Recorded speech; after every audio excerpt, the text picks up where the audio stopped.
അസ്സലാമു അലൈക്കും, welcome back to my channel.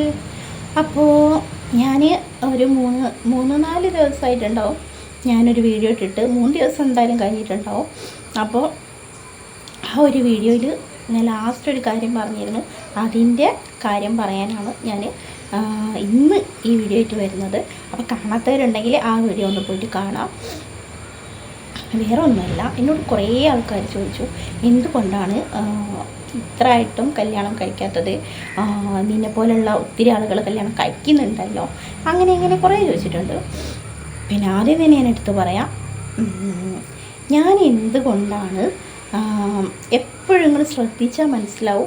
എൻ്റെ ഡെയിലി വീഡിയോ ഇടുമ്പോഴാണെങ്കിലും ഇനിയിപ്പോൾ 2 ആഴ്ച കഴിഞ്ഞ് വീഡിയോ ഇടുമ്പോഴാണെങ്കിലും വീൽ ചെയർ പേഴ്സൺ എന്ന് ഞാൻ കൊടുക്കലുണ്ട്.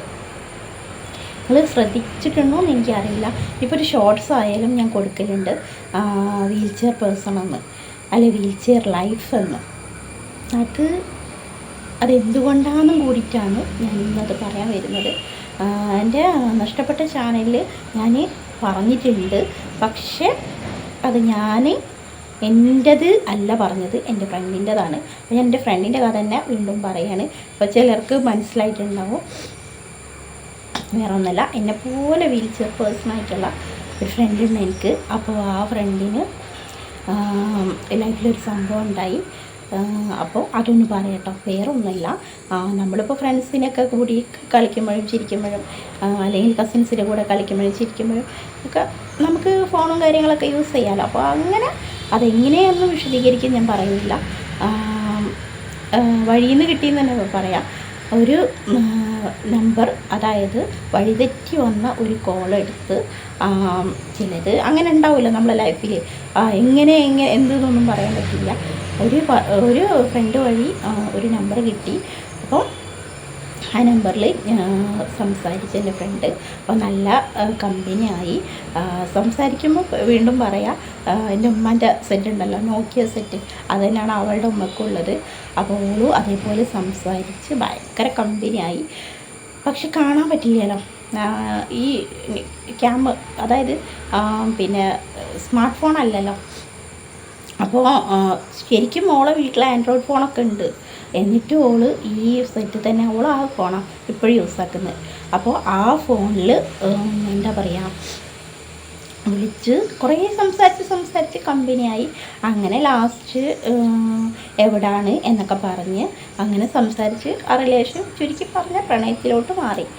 അപ്പം 2 പേരും നല്ല കമ്പനിയായി. പക്ഷെ പുള്ളിക്കാരിങ്ങനെ പറയുന്നുണ്ട് അത്രേ, എന്തുകൊണ്ടാണ് ഈ കാണണമെന്നുള്ള ഒരിതുണ്ടാവുമല്ലോ.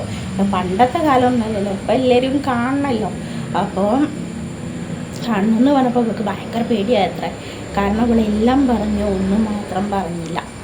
അതാണ് മെയിൻ റീസൺ കേട്ടോ. അതായത് ഈ വീൽ ചെയറിലുള്ള ആളാണെങ്കിൽ മാത്രം അവൾ മറച്ചു വെച്ച് ഭയങ്കര പ്രണയം. അങ്ങനെ ലാസ്റ്റ് പുള്ളിക്കാരുടെ വീട്ടിലൊക്കെ അറിയാം, എല്ലാവർക്കും അറിയാം.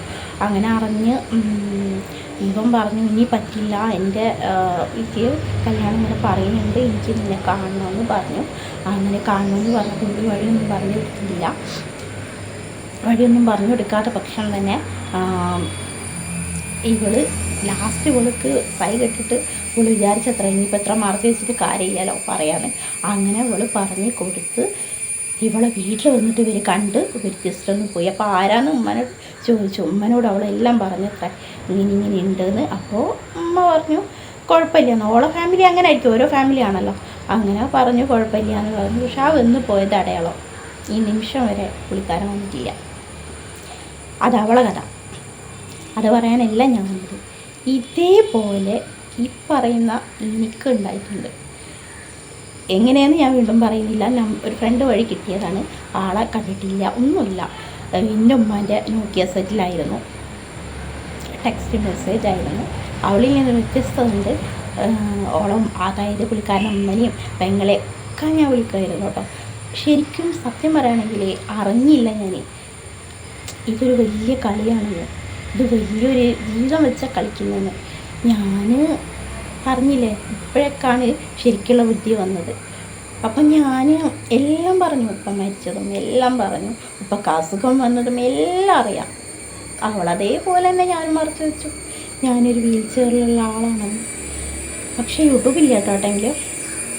അങ്ങനെ എന്നോടും ചോദിച്ചു വഴി. ഞാൻ വഴിയൊക്കെ തെറ്റിച്ച് പറഞ്ഞു എൻ്റെ ഫ്രണ്ട്, നിങ്ങൾക്കറിയാം, എൻ്റെ ഡെയിലി വീഡിയോസ് കാണുന്നവർക്കറിയാം, ഷെബി, ഓൾക്കാട്ടത് അറിയാം.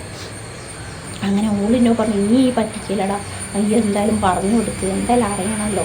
അങ്ങനെ ഓൾ പറഞ്ഞ പ്രകാരം ഞാൻ വഴി പറഞ്ഞു കൊടുത്ത്. അപ്പോൾ പുള്ളിക്കാരൻ അവിടെ വന്ന് ഇവിടുന്ന് ഇപ്പോൾ ഇവിടെ ഇപ്പോൾ എൻ്റെ വീഡിയോസിൽ നിങ്ങൾ ആദ്യം കണ്ടിട്ടുണ്ടാവും, റോഡിൽ നിന്ന് കറക്റ്റ് ഇങ്ങോട്ട് കാണാം കേട്ടോ. ഇപ്പം പുല്ലും കാടൊക്കെ വന്നുകൊണ്ട് കാണില്ല.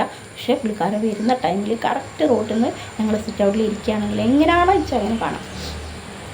എന്നെ കണ്ട് ഞാൻ അറിഞ്ഞില്ല, വരുമെന്ന് വഴി പറഞ്ഞു കൊടുത്ത്, പക്ഷെ ഇന്ന ദിവസം വരുമെന്ന് പറഞ്ഞിട്ടില്ല. അങ്ങനെ എന്നെ ഈ കാണുന്നത് ഈ വീൽ ചെയറിലായിരിക്കാം. പിന്നെ എന്നെ ഫോൺ ചെയ്തിട്ട് ചോദിച്ച്, ഈ നടക്കാൻ കഴിയാത്ത ആളാണോ ചോദിച്ചു. ഞാൻ പറഞ്ഞു അതേ പറഞ്ഞു. അപ്പോൾ ഒരു ധൈര്യം ഇവിടുന്നോ കിട്ടിയിട്ടോ. അങ്ങനെ ഞാൻ പറഞ്ഞു കൊടുത്തപ്പോൾ ഒന്നും മിണ്ടിയില്ല. എന്തായാലും വീട്ടിൽ പറയല്ലോ. എന്നോട് പറഞ്ഞു ഞാൻ ഗൾഫിലേക്ക് പോവാണ്, അങ്ങനെയാണെന്ന് പറഞ്ഞപ്പോൾ ഞാനും ഓക്കെ പറഞ്ഞു. പിന്നെ 2-3 ദിവസം കഴിഞ്ഞപ്പോൾ പുള്ളിക്കാരൻ്റെ കോളും കാര്യങ്ങളൊന്നുമില്ല. അപ്പോൾ അല്ലെങ്കിൽ തന്നെ നമ്മളൊന്ന് മനസ്സിലാക്കണം, വാട്സപ്പെല്ലാം ഒന്നുമല്ല, സാധാ നോക്കിയാൽ സെറ്റിലുള്ള കോളിങ് മാത്രം, ടെക്സ്റ്റ് മെസ്സേജ് മാത്രം. എന്നിട്ട് ഞാൻ എന്തേക്ക് വിളിക്കാത്ത വിചാരിച്ചിട്ട് പുള്ളിക്കാരൻ ഉണ്ട് ഇങ്ങോട്ട് വിളിക്കുന്നത്, മോളെ പിന്നെ എൻ്റെ മോന് കല്യാണം റെഡി ആയിട്ടുണ്ട്, മോള് ക്ഷമിക്കണമെന്ന്. എന്താ ഞാൻ പറയാ, അത്രയും നല്ല രീതിയിൽ നിന്ന ഞാൻ കൂടുതലൊന്നും പറയുന്നില്ല. പക്ഷേ ഇനിയിപ്പോൾ എനിക്ക് അവരോട് ക്ഷമിക്കുക അങ്ങനെയൊന്നുമില്ല കേട്ടോ. അപ്പോൾ ഞാൻ ശരിക്കും എന്താ പറയുകയെന്ന് എനിക്കും അറിയില്ല. അങ്ങനെ ഞാനും പറഞ്ഞു, നല്ലൊരു ജീവിതം കിട്ടട്ടെ, നമ്മൾ വെറുതെ ഇതാവണ്ടല്ലോ. അങ്ങനെ പിന്നെ ആ കോൾ അന്ന് നിർത്തിയതാണ്. ചിലപ്പോൾ ഉമ്മനെ കൊണ്ട് പറയിപ്പിച്ചതാവാം, ഒന്നും അറിയില്ല. അത്രയേ ഉള്ളൂ സ്നേഹത്തിൻ്റെ വാല്യൂ. അപ്പോൾ ഞാൻ മനസ്സിലാക്കി, അതാ ഞാൻ പറഞ്ഞു വരുന്നത്.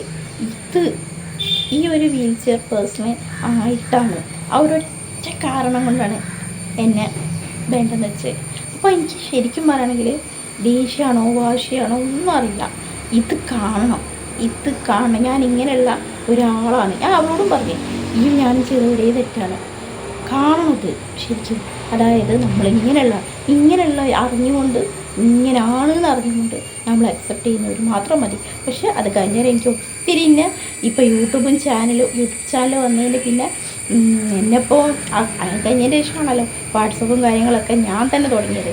എനിക്കൊന്നും ഇഷ്ടമല്ലായിരുന്നു. അഫിക്കൊക്കെ ഫോണുണ്ടായിരുന്നു, ഞാൻ ചെയ്തില്ലല്ലോ. അങ്ങനെ പിന്നെ ഇപ്പോൾ എത്രയോ പ്രപ്പോസൽ വരുന്നുണ്ട്. ചിലർ നല്ലതാവാം, ചിലർ ചീത്തയാവാം. പക്ഷേ എൻ്റെ മനസ്സിലേക്ക് അങ്ങോട്ട് അക്സെപ്റ്റ് ചെയ്യാൻ പറ്റുന്നില്ല. ഇതിപ്പോൾ ഞാൻ ഈ വീഡിയോ തുറന്നു പറയുന്നത് ഞാൻ ആരാ എന്താണെന്നും ഞാൻ പറഞ്ഞില്ല. പക്ഷെ ഞാൻ എന്നോട് ചോദിച്ച ഒരാൾ, കുറച്ച് ആൾക്കാർ എന്തുകൊണ്ട് നിന്നെപ്പോലുള്ളവരൊക്കെ കിട്ടുന്നില്ലേ പറയുന്നത് ഉണ്ടാവും. പക്ഷെ ഒരാൾക്ക് ഒരിക്കലല്ലേ സ്നേഹിക്കാൻ പറ്റുള്ളൂ. ഇപ്പോൾ പേടിയാണ്, സ്നേഹമല്ല പേടിയാണ്. കാരണം കുട്ടിക്കളിയല്ലല്ലോ.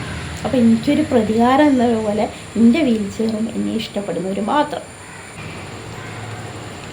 അപ്പോൾ ഞാൻ പറഞ്ഞില്ലേ, ഞാനിങ്ങനെയാണ്, ഞാൻ വീൽ ചെയറിലുള്ള ഒരാളാണ് എന്നറിഞ്ഞിട്ട് എന്നെ ഒത്തിരി ആൾക്കാർ ഇഷ്ടപ്പെട്ടിട്ടുണ്ട് കേട്ടോ. ഒത്തിരി പ്രപ്പോസൽ വന്നിട്ടുണ്ട്. പക്ഷേ ഞാൻ അക്സെപ്റ്റ് ചെയ്യാൻ പേടിയാണ്. കാരണം ഞാൻ നേരത്തെ പറഞ്ഞ പോലെ മനസ്സൊന്നും തയ്യാറാവുന്നില്ല. അപ്പോൾ വിചാരിക്കും ഇതിപ്പോൾ വലിയ സംഭവം. വേറെ ഒന്നുണ്ട് ഇതിൽ, ജീവിതത്തിൽ ഈ നിമിഷം വരെ ആ വ്യക്തിനെ ഞാൻ കണ്ടിട്ടില്ല. ആ വ്യക്തി എന്നെ കണ്ട് ലാസ്റ്റ് ഇവിടെ വന്നപ്പോൾ, പക്ഷെ ഞാൻ ആ വ്യക്തിനെ കണ്ടിട്ടില്ല. പക്ഷേ ഇന്നും ഞാൻ പറയുന്നത് എന്നെ ഇഷ്ടം വന്നിട്ടല്ല, അതെനിക്ക് നന്നായിട്ട് അറിയാം. എന്നെപ്പോലെ ഒരാളെ അക്സെപ്റ്റ് ചെയ്യാൻ ചിലപ്പോൾ അല്ല, നമുക്ക് ബുദ്ധിമുട്ടായിരിക്കും. കാരണം അതിനൊക്കെ ഒരു മനസ്സ് വേണം. അപ്പോൾ ഞാൻ ഒരു ഭാഗം നോക്കുമ്പോൾ ഞാൻ അവരുടെ ഭാഗത്താണ്. കാരണം ഏതൊരാൾക്കും ജീവിതം എന്ന് പറയുന്നത് തമാശയല്ലല്ലോ. ഇന്നിപ്പോൾ കുറേ ആൾക്കാർ അങ്ങനെ ഉണ്ട്. അതല്ല, ഞാൻ നല്ല രീതിയിൽ പറയാം, എല്ലായിടത്തും പോകാനും. അപ്പോൾ ഈ വീൽ ചെയറും എന്നെ ഒരു ബുദ്ധിമുട്ടായിരിക്കും. പിന്നെ അതിനൊക്കെ മനസ്സുള്ളവരുണ്ട് കേട്ടോ. പക്ഷേ ഈ പുള്ളിക്കാരൻ അങ്ങനെ ആയിരിക്കില്ല. എന്തായാലും ഒരു കല്യാണമൊക്കെ കഴിഞ്ഞിട്ടുണ്ടാവുമെന്ന് വിശ്വസിക്കുന്നു. കഴിയട്ടെ നല്ല കഴിഞ്ഞിട്ടുണ്ടാവുമെന്ന് വിചാരിക്കുന്നു. നല്ലൊരു ജീവിതം അവർക്ക് കൊടുക്കട്ടെ. ഞാൻ ഇന്നും ശ്രമിച്ചിട്ടില്ല. പിന്നെ പേരെടുത്ത് പറയുന്നില്ല. ഓരോരു കുടുംബമായിട്ട് ജീവിക്കുകയാണ് നമ്മളതിന് തടസ്സമാണ്. പക്ഷേ ഞാൻ എന്നോട് ചോദിച്ചതിനുള്ള മറുപടിയാണ് ഞാൻ കൊടുത്തത്. ഇതിന് മുന്നേ ഞാൻ എൻ്റെ ചാനൽ പറഞ്ഞു എൻ്റെ ഫ്രണ്ടിൻ്റെ ആണ്, പക്ഷെ അന്ന് എൻ്റെ ലൈഫിൽ ഉണ്ടായിരുന്നു. പിന്നെ ഞാൻ ഇന്നിപ്പോൾ എൻ്റെ ഫാമിലിയോടൊക്കെ തുറന്ന് പറയണം തോന്നി. ചിലപ്പോൾ എൻ്റെ വീഡിയോസ് കുറച്ച് വ്യൂസ് കൂടുകയാണെങ്കിൽ എൻ്റെ ഫാമിലി എനിക്ക് കാണുമെന്ന് എനിക്ക് അറിയില്ല. ഇപ്പോൾ ആരായാലും ഇവൾക്ക് ഉണ്ടായിരുന്നോ ഇങ്ങനെയെന്ന് വിചാരിക്കും. ഉണ്ടായിരുന്നു, അങ്ങനെ ഇല്ല എന്ന് പറഞ്ഞ കള്ളല്ലേ, ഞാൻ പറഞ്ഞില്ലേ, കള്ളം പറഞ്ഞൊന്നും നേടാനില്ല. പിന്നെന്താ, ഇതൊന്ന് നിങ്ങളോട് അറിയിക്കണം തോന്നി. അപ്പം അന്ന് തൊട്ടിട്ടുള്ള ഉള്ളിലുള്ളൊരു പ്രതികാരം, വാശി ഒക്കെ പറയാം, സങ്കടം, അതിലുണ്ടാവുന്ന സംഭവങ്ങളാണല്ലോ ഇതൊക്കെ. എൻ്റെ വീഴ്ചയാണ് ഞാൻ എപ്പോഴും എടുത്ത് പറയുന്നത്. അപ്പം ഞാൻ ആരെടുത്തും പറയും. ഇനിയിപ്പം വെറുതെ ചുമ്മാ ഇരിക്കുകയാണെങ്കിൽ പോലും വീൽ ചെയർ എടുത്ത് പറയും. അടുത്ത് പോലും ഒരാൾ വന്നിട്ട് ചോദിച്ചു, മോളൊന്നും ഇങ്ങോട്ട് വരും, അത് ഫില്ല് ചെയ്യാൻ, മോള് നടക്കില്ല. അപ്പോൾ ഞാൻ ഇതാ കണ്ടില്ല എൻ്റെ വണ്ടിയിൽ നിന്ന് അങ്ങനെ പറയും. കാരണം മുന്നിൽ ഞാൻ ഇതിനെ കാണിച്ചത്. അപ്പോൾ ഇതിൻ്റെ എപ്പോഴും പറയുന്ന പോലെ ഇപ്പം എൻ്റെ സ്വന്തം, എനിക്ക് എൻ്റെ ഒരു ലൈഫിലെ ഒരു പാർട്സ് തന്നെയാണിത്. അപ്പോൾ ഇത്രയേ ഉള്ളൂ എൻ്റെ ലവ് സ്റ്റോറി. അപ്പോൾ ചിലർക്ക് ഇഷ്ടക്കേടുണ്ടാവാം. എന്തിനപ്പോൾ അതൊക്കെ പറഞ്ഞത് ഞാൻ പറഞ്ഞില്ല, ഞാൻ ആരും പറഞ്ഞില്ല, പുള്ളിക്കാരൻ്റെ പേര് പോലും ഞാൻ പറഞ്ഞിട്ടില്ല. പക്ഷെ ഒന്നുണ്ട് കേട്ടോ, എപ്പോഴും പറയുന്നത്, സത്യസന്ധമായ ഒരാളായിരുന്നു, നല്ല മനുഷ്യനായിരുന്നു. അതുകൊണ്ടാണല്ലോ കൂടുതലൊന്നും ഇതാക്കാതെ പെട്ടെന്ന് ആ തീരുമാനം എടുത്ത് പിന്മാറിയത്. പിന്നെ എൻ്റെ അടുത്തേക്ക് ഒന്നിനും വന്നിട്ടില്ല. ഒരൊറ്റ സങ്കടമുള്ള ഒരു വട്ടമെങ്കിൽ കണ്ടെങ്കിൽ ഇനിയിപ്പോൾ താല്പര്യമില്ല, മറ്റൊരാളതായി കഴിഞ്ഞില്ല, ഇനി താല്പര്യമില്ല. അപ്പോൾ എന്താ പറയുക, ഞാൻ ഒരാളല്ല ഇപ്പോൾ ഇല്ലാതാക്കാൻ ഞാൻ ശ്രമിക്കില്ല. ഞാൻ കാരണം ആർക്കൊരു ബുദ്ധിമുട്ടുണ്ടാവരുത്, അത്രയേ ഉള്ളൂ. പഠിച്ചോ എനിക്ക് വിധിച്ചത് എനിക്ക് കിട്ടും, അത്രയേ ഉള്ളൂ. അപ്പോൾ എന്താ, കൂടുതലൊന്നും ഞാൻ പറയുന്നില്ല. ഇതൊക്കെയാണ് എൻ്റെ ലവ് സ്റ്റോറി. അപ്പോൾ ഇൻഷാ അല്ലാഹ് മറ്റൊരു വീഡിയോയുമായി കാണുന്നവരെ അസ്സലാമു അലൈക്കും.